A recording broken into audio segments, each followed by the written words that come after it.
Hi everyone, welcome back to another video from Crypto Basics. In today's episode, I'm going to be showing you how to download Cypherium wallet application on your iPhone. So without further ado, let's get straight into the video.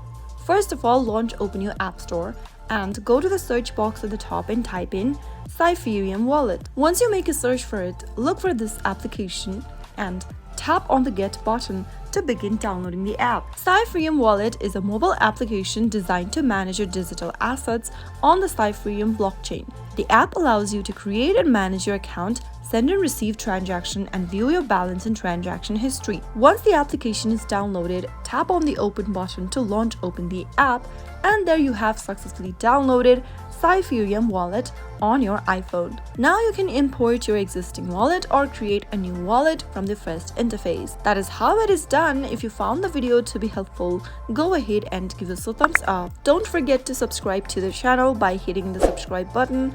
Also press on the bell icon so that you'll never miss another upcoming upload from us. I will see you again in the next video. Goodbye till then.